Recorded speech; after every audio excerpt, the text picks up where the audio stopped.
Beleza? Bom, vamos seguindo por aqui. Vamos falar um pouco, então, sobre a recuperação pós-treino. Né? Como que acontece esse processo, o que, de fato, a gente recupera, né? O treinamento físico, quais são os reais desgastes aí que o treinamento físico gera, né? Pra gente. Deixa eu ajeitar aqui. Opa, pronto. Enfim, e a partir daí, o que nós podemos fazer, tá? Para que ocorra uma melhor recuperação ou algo desse tipo. Tá joia? Então, é em cima disso que vamos trabalhar, beleza?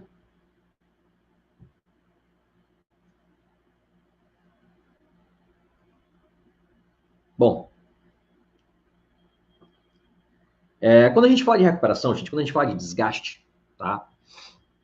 A gente está, na realidade, trazendo algo que é comum ao corpo humano, tá? Que faz parte dos desgastes comuns. Toda vez que a gente treina, na realidade, existe um desgaste significativo. Tá? Então, toda vez que a gente treina, o corpo sofre consequências em virtude daquele treinamento, tá bom? E o que a gente desgasta, então, dentro desse sistema, né, dentro do treinamento físico? Quais são os reais desgastes que acontecem ali?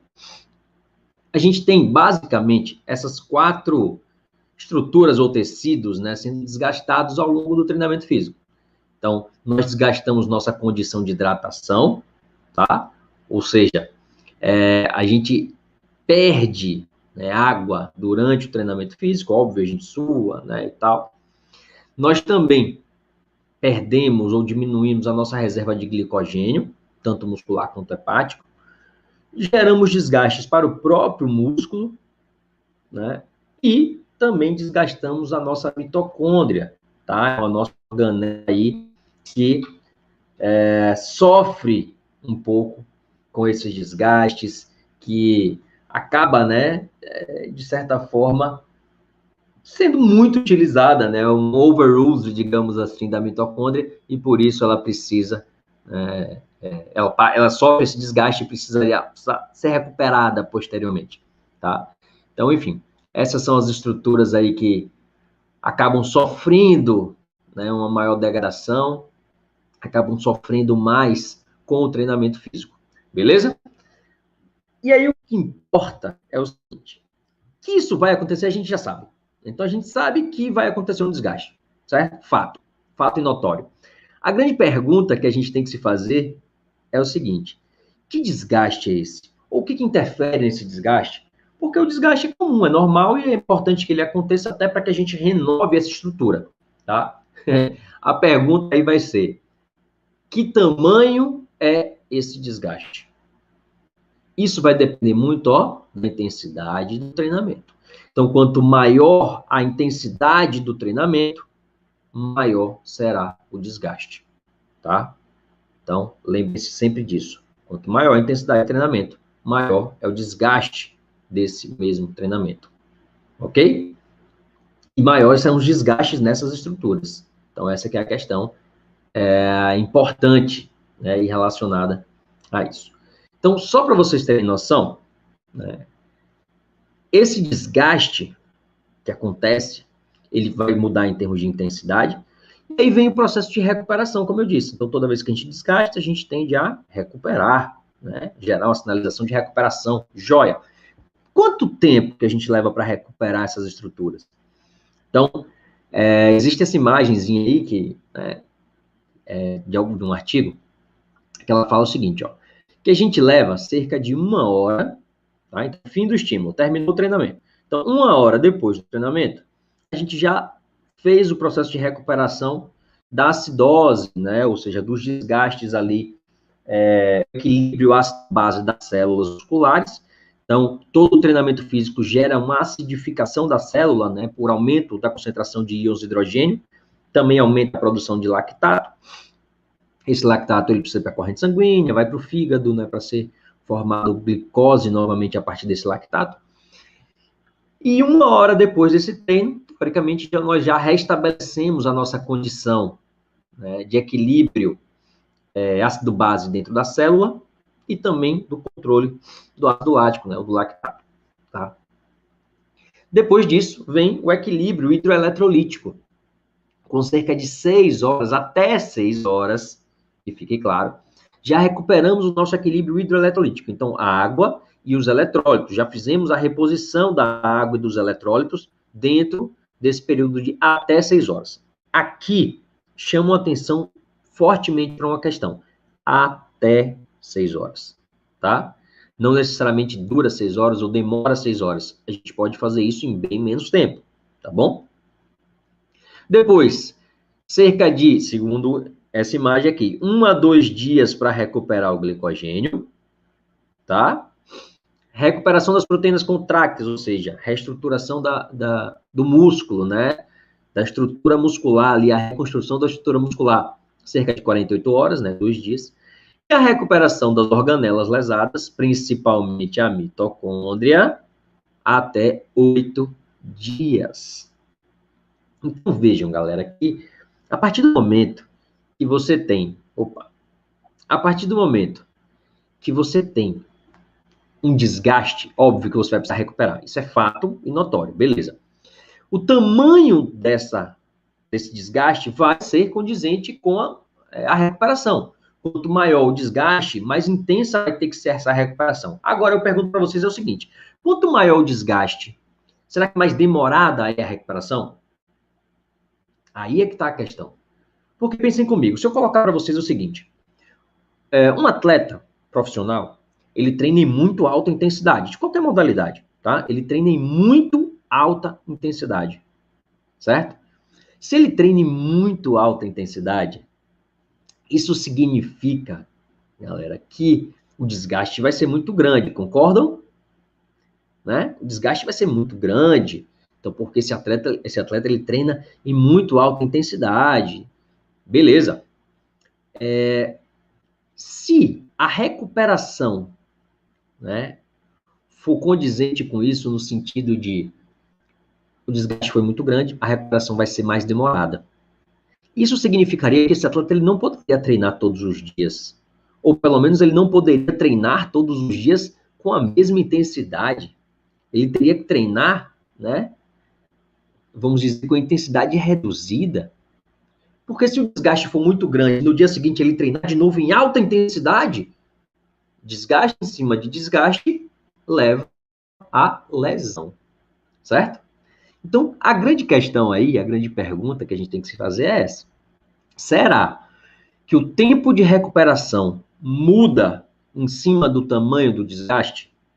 Muda. Isso eu respondo para vocês categoricamente. Sem dúvida nenhuma, muda. Mas necessariamente precisa, ou vai, né? Necessariamente vai ser mais lento. Necessariamente o processo de recuperação vai ser mais lento se o desgaste for maior? Não. Aí é que entra a nutrição esportiva.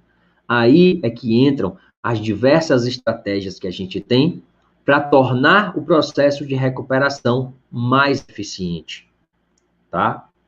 Então, essa aqui é a grande questão da história. Quanto mais eficiente é a estratégia nutricional, ou são as estratégias adotadas para que a recuperação ocorra de forma eficiente, mais rápida vai ser a recuperação. E isso é importante exatamente para que não venha desgaste em cima de desgaste. Para que ocorra o desgaste, recuperação, adaptação. Desgaste de novo. Se bem que, na verdade, é desgaste, recuperação, desgaste, recuperação, desgaste, recuperação, desgaste, recuperação, adaptação. Então, para que a gente gere uma adaptação, a gente precisa de muitos desgastes e muitas recuperações. Depois é que vem o processo adaptativo, né? O processo adaptativo, ele é crônico, sempre crônico, tá? Então, essa imagem, né, é uma média que a gente tem. É uma média.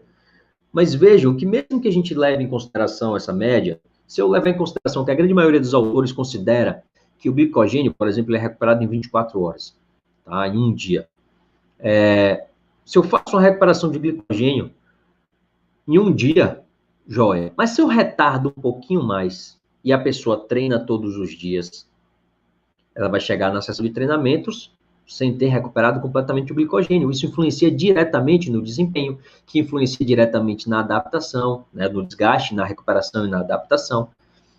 Ou pior, uma situação pior. como é que você faz, né, se você pensar em uma recuperação de glicogênio de 1 a 2 dias, tá? Como é que você faz com um atleta que treina de manhã cedo, né, de 5 às 8 da manhã, às 9 da manhã, e depois treina de novo a partir das 15 horas da tarde? Eu não tenho, né, nem 12 horas entre as recuperações, entre as sessões de treinamento, que dirá 24, né, que dirá 48 horas. E esse atleta, ele precisa de glicogênio, ele precisa estar recuperado. Então, a questão é que a nutrição esportiva, ela tem a responsabilidade de acelerar ao máximo, ou seja, tornar esses processos de recuperação cada vez mais eficientes. Não, João, eu tenho um paciente que ele é uma pessoa comum, não é atleta, desculpem, ele treina num determinado horário e no dia seguinte ele vai treinar no mesmo horário. Então eu tenho mais ou menos 24 horas para recuperá-lo, para recuperar o glicogênio. Legal, ok. Aí você pode usar uma estratégia comum de recuperação, né, para esse paciente, mas você não vai precisar usar uma estratégia agressiva, carboidratos de altíssimo índice glicêmico. Por quê? Porque ele tem tempo hábil para recuperar. Mas e se esse mesmo paciente, que um paciente comum da estética, está buscando, sei lá, hipertrofia muscular, talvez, se esse paciente ele treina num dia, hoje é segunda-feira, então ele treina hoje, segunda-feira à noite, e no dia seguinte, na terça, ele treina pela manhã. Então, entre as sessões de treinamento dele, ele tem mais ou menos 12 horas, por exemplo. Ele não vai ter 24 horas para se recuperar. Será que você vai usar a mesma estratégia de recuperação? Será que tem chance dele chegar lá naquela outra sessão, no outro dia, né, ele está com o glicogênio recuperado, ou ele tem um desempenho ruim por não ter recuperado o glicogênio? Entendem? Então, quando me perguntam, o que eu tenho que comer pós-treino? O que é bom comer pós-treino? Gente, é um depende enorme, porque depende de quem é você, de que tipo de treinamento você faz, de quando será a sua próxima sessão de treinamentos. Depende do seu sono, porque a recuperação muscular está muito relacionada à qualidade do sono. Então, depende de um grupo de fatores gigantesco. Não dá para responder isso com generalismos. Então, para a galera que está assistindo aí, que é nutricionista, tá? Esteja assistindo agora aqui ao vivo ou esteja assistindo a gravação, entendam que não há forma mágica, não há receita de bolo sobre pós-treinamento. O que você precisa fazer é entender quais são os objetivos daquele momento para que você faça as melhores escolhas, para que você faça a escolha da estratégia correta, da suplementação ideal, e para cada indivíduo. Então, fulano de tal treina crossfit, e Beltrano também treina crossfit. Significa que os dois vão ter o mesmo pós-treino? Não, porque a necessidade de um é diferente da necessidade do outro. O estilo de vida de um é diferente do estilo de vida do outro. O objetivo, muitas vezes, de um é diferente do objetivo do outro. A rotina de um é diferente da rotina do outro. Beleza? E aí vamos falar um pouco sobre cada um desses, vamos dizer, desses 4 tópicos, né, do processo de recuperação, de como que a gente faz essa recuperação. Então, o primeiro deles é a hidratação. Quando eu digo hidratação, gente, eu não estou falando só da água em si. Estou falando do equilíbrio hidroeletrolítico, tá? Então, estou falando da água e estou falando dos eletrólitos. A hidratação, ela é sempre necessária? Sem nenhuma dúvida que sim. Hidratação, sim. Reposição eletrolítica, não. Tá? Então, a reposição de eletrólitos, seja ela via esses isotônicos, né, Gatorade, Powerade, Marathon, qualquer um deles, seja via suplementos glicohidroeletrolíticos, só deve ser feita intratreino, como muita gente faz, ou imediatamente pós-treino, ou seja, você só deve suplementar esses eletrólitos se realmente o seu desgaste for mais significativo. Eu só recomendo reposição de eletrólitos para aquela pessoa que faz atividade aeróbica acima, né, a partir aí de 60 minutos de duração. Normalmente eu só faço essa reposição a partir de 90 minutos, mas a partir de 60 minutos já tem indicação de uso, tá? Claro, depende da condição do ambiente, porque depende se está mais calor ou menos, né? Depende da umidade, se está maior ou menor umidade, para que nós possamos estimar as perdas. Quanto maior a perda eletrolítica, maior a necessidade de reposição. Quanto mais duradouro é esse treinamento, maior a necessidade de reposição. Beleza? intratreino. Por que você não precisa repor isso pós-treinamento? Somente a água, só a hidratação. Porque pós-treinamento, nós imaginamos que o indivíduo vai comer. Se ele vai comer, ele já vai repor os eletrólitos, tá? Então, a gente tem que levar em consideração, para chegar, né, a esse fim, a essa resposta, a gente tem que entender quanto que a pessoa vai ingerir, né, quando que vai ingerir e o que ela vai ingerir.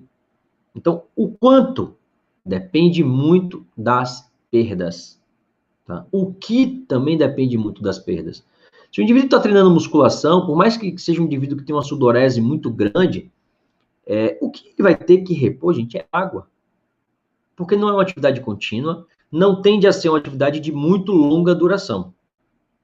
Né? Ninguém fica treinando musculação 1h30, é muito raro isso. Os treinos de musculação duram, em média, 1 hora, menos do que 1 hora, inclusive. Tá? Então, não tem por que repor eletrólito para musculação. A gente repõe água, tá? Eletrólito não. Quando é que você vai fazer a ingestão, né, disso? O tempo inteiro. A ideia é que o processo de hidratação seja feito de forma continuada, né, seja contínuo, beleza? E o que vai ingerir depende muito dessa perda. Então, para a galera do Endurance, do Ultra Endurance, a gente realmente recomenda um repositor glicohidroeletrolítico. Para a galera da musculação, do CrossFit, de um treino mais curto, tá? Água. Basicamente isso. Beleza? Bom, e quanto, né, que a gente faz isso? Gente, existem algumas recomendações do próprio American College, né, of Sports Medicine, e, enfim, dos principais órgãos relacionados à nutrição esportiva do mundo. Essa aqui é a mais legal, tá, das referências. Ingerir 200 a 500 ml de água 2 horas antes do exercício para garantir que você chegue no treinamento hidratado. Durante o exercício, principalmente dependendo da taxa de sudorese e se é uma atividade contínua, como eu disse, acima de 60 minutos de duração, tá? Recomenda-se a ingestão de 250 a 500 ml de fluidos, aí vai depender do tipo de atividade, da perda, né, se é isotônico, se é repositor glicohidroeletrolítico, se é água pura, enfim. Isso a cada 15 a 20 minutos.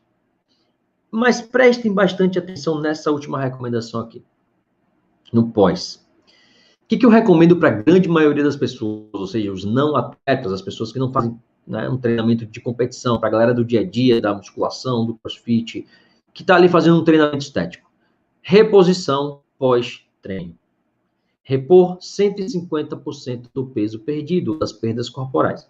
O cálculo para essa perda, gente, depende do quanto a pessoa ingeriu durante o treinamento, né? Mas o ideal é que a pessoa se pese antes e se pese pós. Lembrando que o peso pós tem que ser sem a roupa molhada, sem a roupa suada, ok? Porque senão você está pesando a água que está na roupa ali junto, beleza? E você faça uma reposição de 150% desse peso perdido. Num treinamento, a gente pode perder uma quantidade de peso variável, porque o que a gente está perdendo ali é a água. Ninguém emagrece gordura no treino a ponto de dar uma diferença significativa na balança, tá? Eu subi na balança antes de treinar, subi na balança depois de treinar. Uau, deu 1 quilo a menos, eu perdi 1 quilo de gordura. De jeito nenhum. Você perdeu 1 quilo de líquidos, ok? De água, principalmente. Então, se você perder 1 quilo, por exemplo, você vai repor 150%. Vai repor 1,5, só que aí em litros. Né? Você vai repor 1,5 litro de água. O ideal é que dentro das 4 primeiras horas. 1,5 litro dentro de 4 horas está de boa. Né? Isso porque eu falei de uma perda pequena.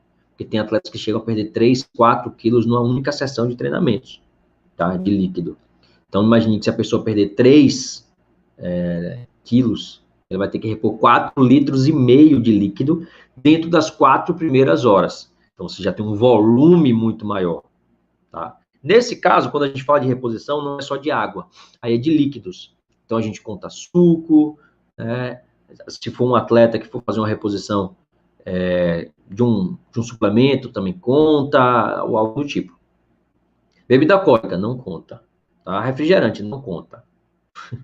Tá? Então, a gente, de fato, só leva em consideração líquidos que tenham qualidade nutricional para fazer essa conta. Beleza? Bom, glicogênio né? Então, a reposição de água é simples. Glicogênio, como eu falei, né? A gente tem uma perda aí de glicogênio que leva normalmente 24 a 48 horas para se recuperar. Nós consideramos que 24 horas é a média. A grande maioria das pessoas, com 24 horas pós fazendo uma ingestão alimentar adequada, já recuperou, né, o glicogênio, tá? Então, com relação ao glicogênio, a gente tem uma questão importante aí. A gente considera que existem dois, né, momentos ali, ou três, na verdade, que a gente chama de pós-treino imediato, esse pós-treinamento inicial e o pós-treinamento tardio. O pós-treinamento inicial, né, o pós-treinamento, desculpe, imediato, são os primeiros 30 minutos pós-treinamento. Esse momento aqui, gente, ele é um momento de sinalização. Tem trabalhos que mostram que quando você faz uma ingestão de carboidrato dentro dos primeiros 30 minutos pós-treinamento, a recuperação de glicogênio é mais eficiente, tá? A gente tem uma recuperação mais eficiente do glicogênio quando você faz essa ingestão dentro dos 30 primeiros minutos. Por quê? Porque recupera imediato? Porque recupera naquela hora? Não. Porque gera uma sinalização de recuperação mais eficiente. Porque libera glicogênio, porque ativa as enzimas responsáveis pela neoglicogênese, né, pela formação do glicogênio, e por aí vai. Então, há um controle hormonal, há um controle enzimático, há um controle de sinalização interna. Então, consumir o carboidrato nos 30 primeiros minutos pós-treinamento, você gera uma sinalização mais eficiente. Essa sinalização mais eficiente promove, né, ou tende a promover uma maior reparação, um reparo do desgaste, e depois até uma síntese aumentada. Então, glicogênio, a gente acumula quantidades de glicogênio normalmente determinadas para o desgaste que a gente tem. Se você é uma pessoa que desgasta pouco, mais sedentária, você não vai acumular muito glicogênio. Não tem porquê seu corpo acumular muito glicogênio, já que você não usa, né? Quanto mais treinado você é, maior é a tendência que você acumule glicogênio. Tem limite para isso? Tem, né? Existe um limite genético para isso, mas há uma faixa aí, tá? Para você adequar isso. Então, beleza. Depois a gente considera as 4 primeiras horas, né, como um pós-treino inicial, que é um momento importante, aí sim, já de síntese mesmo, de recuperação. Não ocorre a recuperação total nesse momento, tá? Do desgaste, porque também existem outras necessidades. Então, aqui o corpo está meio que se dividindo entre recuperar o desgaste de glicogênio e, ao mesmo tempo, ter energia suficiente para fazer recuperação muscular, recuperação de organelas, tá? Então, existe uma necessidade aqui múltipla, não só de recuperação do glicogênio. E o pós-treino tardio, né, que são aí entre a 4ª e a 24ª hora pós-treinamento, que esse sim já é o momento máximo de recuperação. Então, você sinaliza a recuperação, recupera, aí sofre um novo desgaste, sinaliza, recupera, e aí depois você consegue gerar uma adaptação também, aumentar a quantidade de glicogênio. Mas qual é a grande questão aqui? Eu preciso pensar como eu quero recuperar esse glicogênio. Se eu tenho 24 horas para recuperar, se o meu paciente é um paciente estética, não é um atleta, se é um paciente que treina grupos musculares diferentes de um dia para o outro, então ele treinou hoje, sei lá, membros superiores, e no dia seguinte ele vai treinar só membros inferiores, então não foi o mesmo músculo, significa que o glicogênio dos membros inferiores está lá, porque não existe deslocamento de glicogênio a não ser do glicogênio hepático. O glicogênio do meu bíceps, eu só uso no bíceps. O glicogênio do meu quadríceps na perna, eu só uso no quadríceps. Então, não existe deslocamento desse glicogênio muscular, tá? Então, quem treina grupos musculares diferentes, num dia e em outro dia, tem essa vantagem, tá? Não preciso de tanto frisson, né, tanta correria para recuperar o glicogênio, já que no dia seguinte ele vai treinar. Agora, ele vai treinar outro grupo muscular. Agora, se lembre que tem uma questão importante aí. Nós usamos os músculos, galera, também como coadjuvantes, né, como musculatura secundária. Então, como é que você vai conseguir treinar, sei lá, peitoral sem usar ombro, por exemplo? porque os movimentos que você faz para treinar a musculatura peitoral, você acaba usando de forma secundária a musculatura do ombro. Então, a gente tem que levar isso em consideração também, tá? Mas, enfim, não havendo essa necessidade, eu vou planejar de uma forma. Não, meu paciente, ele é atleta ou ele treina, como eu disse, né? Num dia de noite, no outro dia de manhã, eu tenho poucas horas para recuperar.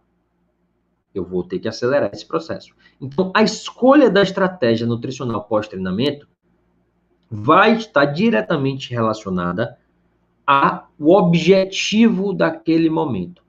Pensem sempre nisso. Qual é o objetivo do pós-treinamento? Qual é o objetivo daquele momento para aquela pessoa? E aí vocês vão ter uma eficiência maior dentro desse processo. Beleza? Já na recuperação muscular, né, lembrar que também é algo processual, tá? A recuperação é diferente de hipertrofia. Você tem aqui uma fibra perfeita, né? Que você treina e ela sofre, ó, um desgaste, o que a gente chama de miotraumas, microlesões, tem vários nomes.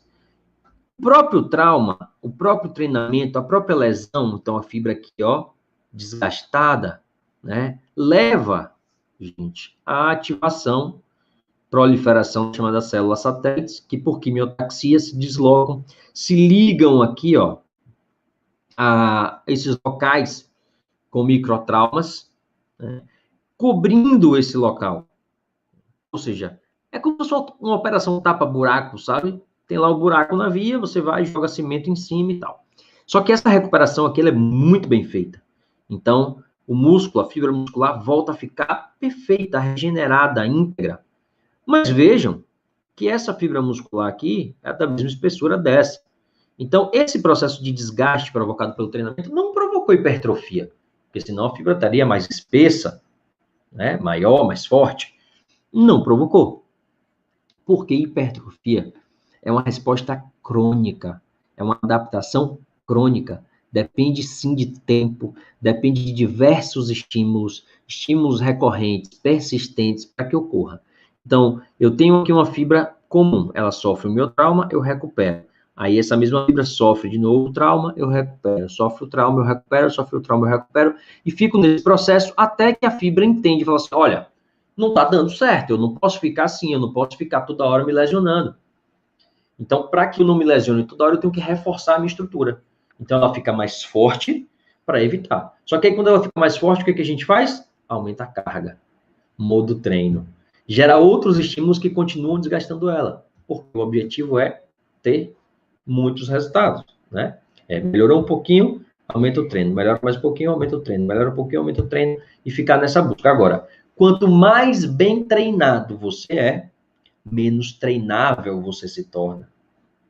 Ou seja, é muito mais difícil provocar resultado, né, estético, por exemplo, em uma pessoa muito treinada, que já tem resultado estético, do que num destreinado. Porque o destreinado, o corpo dele está tão desabituado que qualquer sopro, né, ele tenta se adaptar. Já o outro está tão adaptado, é tão resistente ao treinamento, que para você conseguir provocar uma nova adaptação fica cada vez mais difícil. Tá? Então, promover hipertrofia em uma pessoa que já tem grandes resultados de hipertrofia é muito mais difícil do que promover hipertrofia em quem não tem. Tá? Uma curiosidade interessante. As células satélites, gente, são responsáveis também, que a gente chama de formação dos mionúcleos, né, musculares. Então, são responsáveis pelo que a gente chama de memória muscular. Então, se você já treinou muito na sua vida, você tem um resultado, um determinado resultado, aí você para de treinar por qualquer motivo. Perde aquele resultado. Quando você volta a treinar, você consegue recuperar aquele resultado de forma mais eficiente. E isso acontece por conta da presença dos mionúcleos musculares, né, que armazenam, digamos assim, a memória muscular. Quanto mais treinado você é, mais mionúcleos você tem. Quanto menos treinado, menos mionúcleos você tem. Tá? Então, essa recuperação muscular, a gente considera que ela é feita em fases, né? Existem fases do processo de recuperação. A primeira fase é o desenvolvimento do próprio projeto. Depois, a contratação da mão de obra. e aí sim a aquisição do material de construção e construção. Ou seja, essa analogia que volta e meio eu faço, quem já assistiu qualquer aula minha talvez já tenha ouvido fazer essa analogia, né, com uma construção, é porque existem e exige-se essas etapas. Então, essas etapas, elas são importantes. Você não começa uma reforma na sua casa sem saber o que você vai construir. Você precisa de um projeto. Você precisa saber o que vai ser construído. Você contrata a mão de obra. Essa mão de obra é que vai dizer o quanto você tem que comprar de cada coisa para executar aquele processo, né? Então, existem essas etapas e são importantes que elas sejam cumpridas da forma correta. Porque se você vai numa loja, você vai reformar a sua casa, aí você vai numa loja comprar um material de construção, você compra ali qualquer coisa da sua cabeça, você não, né, não tem informação nenhuma, você compra algo da sua cabeça. Quando você contrata um mestre de obra, enfim, seja lá quem for responsável pela obra, um engenheiro e tal, aquela pessoa olha o material e fala assim, mas não é isso que a gente vai precisar. Aí você tem um grande desperdício, né, financeiro e tal. Então existe uma ordem para isso. E assim é com o nosso músculo, ok? Nosso músculo, ele funciona exatamente assim. Primeira coisa, o projeto. Quem é que cria esse projeto? O treinamento. A depender do tipo de treinamento que você faz, ficou um pouco embaçado, não foi aí? Mas a depender do tipo de treinamento que você faz, o seu corpo ele vai receber uma série de informações e vai gerar adaptações em cima dessa informação. Então, poxa, eu quero muito aumentar a massa muscular, hipertrofiar. Só que o que você faz de treinamento? Eu faço corrida. Imagina, eu faço corrida de rua e eu quero hipertrofiar os membros superiores. Vai acontecer? Não vai, né, gente? Porque o projeto está todo errado, tá? O projeto está todo errado, beleza? Então, a gente precisa que esse projeto ele seja mais bem feito, mais bem executado. Ou seja, o treinamento tem que ser condizente com o resultado que a pessoa está objetivando, tá? Gente, eu nem estava vendo os comentários agora que eu estou vendo aqui, tá? Boa noite, Cris. Boa noite, Lilian. Enfim. Então, entendam isso, percebam, tá? Que o projeto ele precisa ser bem criado e direcionado. Se eu vou ao treinamento e faço um treinamento leve, tranquilo, suave, que o meu corpo já se sente capaz de suportar, estou criando algum projeto de adaptação? Não. Eu vou me adaptar ao quê? Eu já criei o projeto, se a estrutura que tem já é suficiente, né? Não preciso adaptar nada, tá? Então, o treinamento é quem cria o projeto. Depois disso, com o projeto criado, nós vamos aí para a contratação da mão de obra. Quem é a mão de obra do nosso corpo, né? Hormônios, proteínas quinases, fatores de transcrição e elongação proteica.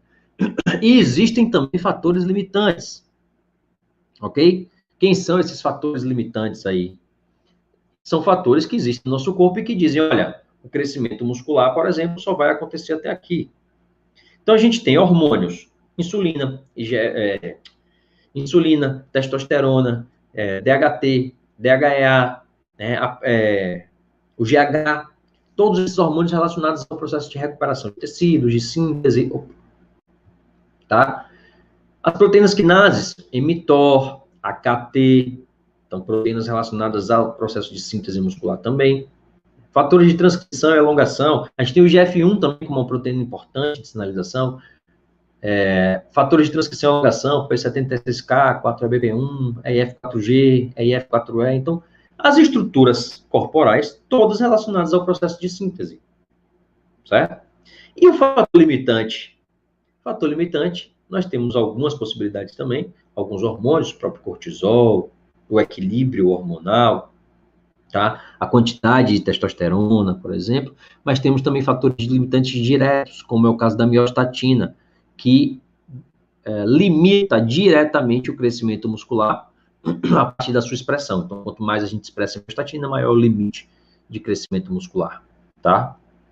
Então, fica ligado aí nesses fatores. Então, esses fatores existem, eles são ativados por duas coisas, basicamente. O próprio treinamento, então o próprio treino já estimula algumas dessas coisas. E segundo aspecto, a alimentação. Então, um dos papéis da alimentação pós-treino é melhorar essa contratação da mão de obra, é tornar mais eficiente a ativação dessas estruturas. E aí sim importa muito o que você vai dar, quanto você vai dar, que horas você vai dar. Boa parte dessas estruturas é ativada pela presença de aminoácidos, tá? Então, aminoácidos essenciais, principalmente. A gente aumenta o aporte proteico pós-treino, gente. Não é para que aquela proteína sirva de tijolinho para recuperar o músculo. A gente aumenta o aporte proteico pós-treino para que aquela proteína, para que aqueles aminoácidos essenciais sinalizem a contratação da mão de obra. Esse é o objetivo da proteína pós-treino, não é a recuperação direta, ok? Depois da contratação da mão de obra, é que a gente pensa, né, no fornecimento aí de nutrientes dentro de todo o processo de recuperação, tá? Esse gráfico ele representa o que a gente chama de janela metabólica, né, que alguns autores recomendam, né, que essa janela metabólica, ou falam que essa janela metabólica é o momento principal de recuperação e tal. Eu acho que isso é só uma questão de interpretação. O processo de recuperação, ele demora, como eu mostrei lá no início, muscular, cerca de 48 horas. Em média, 48 horas. Tá? Mas o pós-treino, essas 2 primeiras horas pós-treino, e arrisco a dizer, a primeira hora pós-treino, ela é muito, muito, muito importante para a sinalização. Não é para a recuperação direta. Se eu não faço ingestão de nada na primeira hora pós-treinamento, o que pode acontecer é que a minha recuperação não venha a ser tão eficiente quanto seria se eu tivesse feito uma ingestão alimentar adequada nessa primeira hora. Então, não é que eu não vou me recuperar, não é que eu não vou ter resultado, mas essa recuperação vai ser retardada, vai ser mais lenta. É aquilo, eu poderia recuperar meu músculo em 30 horas, em 36 horas, eu vou recuperar em 48, né, em 52 horas, ou seja, eu vou levar um tempo maior para recuperar aquele mesmo desgaste. E o meu objetivo é o contrário. Meu objetivo é antecipar essa recuperação, fazer com que essa recuperação se torne mais eficiente, tá? Então, se preocupem sim com essa primeira hora, faz muita diferença. Inclusive, eu mostrei até anteriormente que a questão do glicogênio, por exemplo, a recuperação do glicogênio, os primeiros 30 minutos geram uma sinalização muito importante. Então, na minha cabeça, não tem muito porquê você ficar prolongando a alimentação, a refeição pós-treinamento, tá? E aí, fazendo, né, uma correta ingestão, você tem a ativação do mTOR, por exemplo, que leva, né, a uma maior atividade de síntese proteica, melhorando os processos de recuperação, tornando essa recuperação mais eficiente, mais produtiva, tá? E depois disso, você vem com a recuperação mitocondrial. Na verdade, a recuperação das organelas, mas eu destaco, obviamente, a mitocôndria por ser a principal organela relacionada ao treinamento físico, à produção de energia, à oxidação de gordura, enfim, todas as funções da mitocôndria. O processo de recuperação mitocondrial, ele depende muito do tempo, a gente viu até 8 dias, mas lembrando que dentro de uma célula a gente tem diversas mitocôndrias, muitas mesmo. Então, na verdade, vai depender do nível de desgaste de cada mitocôndria. Então, se uma mitocôndria se desgastou demais, existem outras ali que podem dar conta da produção de energia. Ah, então você não sente a diferença? Sente a diferença sim. Se você não fizer uma correta recuperação mitocondrial, a médio e longo prazo você vai sentir um desgaste, cansaço, vai parar de evoluir, não vai conseguir melhorar em termos de desempenho físico. Significativa dificuldade em reduzir gordura corporal. Tá? Tudo isso pela disfunção mitocondrial. O próprio treinamento também cria esse projeto de recuperação das mitocôndrias. E nutricionalmente falando, não há muito que a gente possa fazer de forma direta. Olha, eu vou tomar tal substância e essa substância recupera a mitocôndria. Não tem isso. Mas a gente pode dar suporte mitocondrial. O que acontece? Para que a mitocôndria sofra desgastes controlados ou até para que ela se recupere de forma mais eficiente, existem algumas substâncias nutricionais que são muito importantes para isso. Uma delas é a coenzima Q10, tá? Ubiquinona, que faz parte da cadeia transportadora de elétrons. Então, essa cadeia transportadora de elétrons, gente, assim como qualquer estrutura que é muito utilizada durante o treinamento, pode sofrer desgastes, e esses desgastes precisam ser recuperados. Então, coenzima Q10 é importante para isso. Nós temos, além disso, as enzimas antioxidantes que dependem da presença de alguns minerais. Então, nós temos aqui ó, a SOD, a superóxido dismutase, que depende da presença de cobre e zinco para que sua estrutura de fato funcione. Nós temos a GPX, que é a glutationa peroxidase, que depende de selênio. E não está representada aqui, mas ainda temos também a catalase, tá? Que depende do magnésio para ter sua atividade, né? Não ter sua atividade comprometida, para se manter ativa. Então, vejam, apesar de eu não ter nada para dar diretamente, falar assim, isso aqui recupera a mitocôndria, nós temos alguns elementos nutricionais muito importantes para garantir a saúde mitocondrial, o bom funcionamento dessa mitocôndria, garantir a redução dos desgastes mitocondriais e também o processo de recuperação. Então, com a enzima Q10, magnésio, zinco, cobre e selênio. Tá? Então, essas 5 substâncias elas vão fazer a maior diferença dentro do processo de recuperação mitocondrial. Tá? Vão, de fato, fazer muita diferença. Quem precisa mais ou menos disso? Óbvio, vai depender de quem é esse indivíduo. Se ele utilizou mais ou menos o aparato mitocondrial. Se a pessoa só faz um treino de musculação, meia horinha ali de musculação, o uso mitocondrial ele é reduzido. Por quê?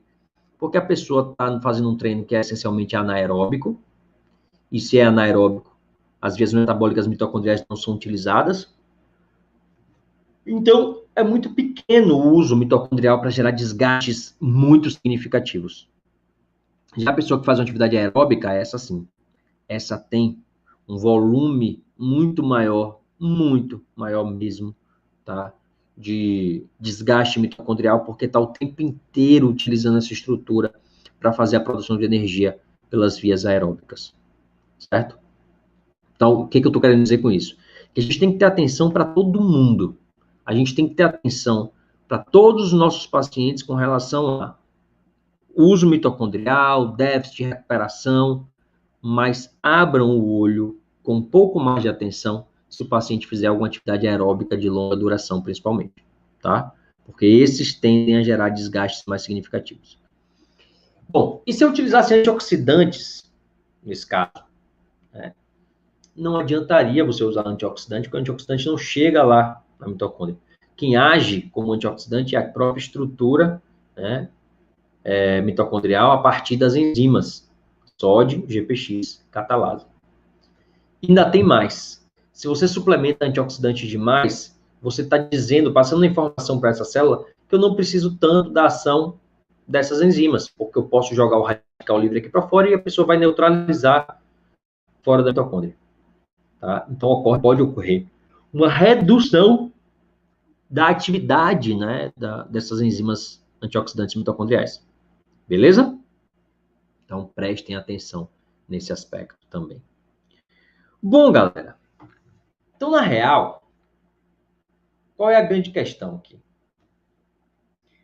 Todo e qualquer estímulo que você gera, todo e qualquer estímulo que você dá para a pessoa, você deu um estímulo. O corpo recebe aquilo, o corpo tenta responder o mais rápido possível àquele estímulo, tá? Ou seja, ele tenta se adaptar, ele tenta encontrar uma homeostase dentro daquele estímulo. Porque treinar significa gerar desgastes. E desgaste para o corpo é algo ruim, então ele tenta se adaptar ali dentro daquela condição, tá?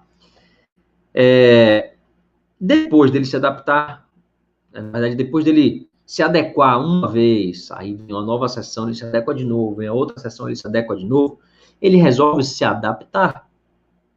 Poxa, se eu, né, vamos lá, eu tenho, sei lá, uma grana guardada lá na poupança, para qualquer emergência e tal. Então, se todo mês eu percebo, esse mês gastei meu dinheiro e precisei tirar um pouquinho da poupança. Pô, esse mês eu gastei demais, né? Vou prestar atenção, ok. Aí mês que vem, a mesma coisa. No terceiro mês, a mesma coisa. O que eu faço? Ou eu tomo uma atitude, de fato, que reduz o meu gasto, ou eu acho uma forma de ganhar mais, né? Mas não dá para ficar como está. Então, quando o corpo recebe um estímulo de treinamento, ele gera uma primeira adaptação simples, temporária. Adequou, entrou em homeostasia, beleza. Aí, depois, quando vem uma outra sessão, ele de novo tenta se adequar. Mas quando isso ocorre de forma persistente, né, de forma continuada, ele vai buscar uma adaptação mais, vamos dizer, definitiva. Ao invés de simplesmente acelerar a recuperação muscular, ele vai buscar recuperar o músculo e fortalecer o músculo. Entendem? Então, é uma atitude a mais. Por isso que eu gosto demais dessa frase, que nós somos o que fazemos repetidamente. A excelência não é um feito, e sim um hábito. Então, toda e qualquer composição corporal, mudanças de composição corporal, estão relacionadas, gente, à frequência, persistência. Aquilo que a gente faz sempre, e não que a pessoa faz de vez em quando. Não adianta ela fazer algo de vez em quando e querer que aquilo dê resultado. Para o resultado vir, ela tem que fazer sempre. Certo? Enfim. Então, meu recado de hoje para vocês, nessa primeira aula ao vivo aí de muitas que virão, então fiquem ligados, vocês que já estão aí, já estão sabendo. Hoje a gente divulgou tudo muito em cima da hora mesmo, mas foram por questões logísticas internas aqui, tá? A gente estava fazendo uns ajustes, enfim. Foi necessário que fosse assim. O importante é que eu não deixei de passar por aqui, de fato, de trazer esse conteúdo para vocês, tá? Toda segunda-feira, galera, a gente vai ter nossa aula, tá? Ao vivo, sempre com um tema diferente. A gente vai divulgar os temas com maior antecedência. Para a galera que se inscreveu lá no e-mail, vocês vão receber qual é o tema, vocês vão receber o horário certinho, vocês vão receber sempre se mudar o horário. Então, vale a pena se inscrever lá e deixar seu e-mail para você ter as informações antecipadas e poder se programar, certo? Porque eu até vou divulgar, como eu divulguei agora há pouco, o link dessa aula lá no YouTube, no Instagram, mas quando você recebe na hora, se você puder, você entra, se não puder, não entra, então é um negócio que você não consegue se organizar para isso, beleza? O recado de hoje, basicamente, é o seguinte: quando vocês pensarem em planejamento nutricional, quando vocês pensarem em fazer uma prescrição para um paciente de vocês, e que vocês pensarem no pós-treino, primeira coisa, se concentrem no objetivo. Se concentre em qual vai ser o objetivo daquele pós-treinamento. O que eu quero para aquele paciente? O que, na verdade, aquele paciente precisa naquele momento? Ele precisa recuperar o equilíbrio hidroeletrolítico? Ele precisa recuperar o glicogênio rápido? Ou eu tenho um pouco mais de tempo? Eu preciso recuperar os músculos porque o desgaste foi muito significativo? Ou foi um treino mais aeróbico e eu estou preocupado mais com a recuperação mitocondrial? Entendem? Então, primeira coisa, antes de querer saber se é o alimento A, B ou C, se é o suplemento D, se é isso, se é aquilo, se preocupe com o que aconteceu e qual é o seu objetivo com aquilo dali. Beleza? Paula, obrigado a você, obrigado a vocês que estiveram aí. Hoje, como eu disse, foi de supetão, né? Por isso eu sei que a galera não conseguiu se adequar, mas enfim. Tudo que é novo a gente precisa começar. Depois que a gente começa, que a gente engrena, engata, é que as coisas vão tomando uma proporção maior. Certo? Então, um prazer enorme estar aqui, compartilhar isso com vocês. Muito obrigado pela presença. Um grande abraço. Boa semana para todo mundo. Semana está só começando, segundona, certo? Mas hoje eu fico por aqui. Logo, logo eu volto. Segunda-feira que vem tem mais uma aula. Eu vou divulgar para vocês lá pelo e-mail qual é o tema e o horário certinho, tá bom? Um abraço, pessoal. Obrigado.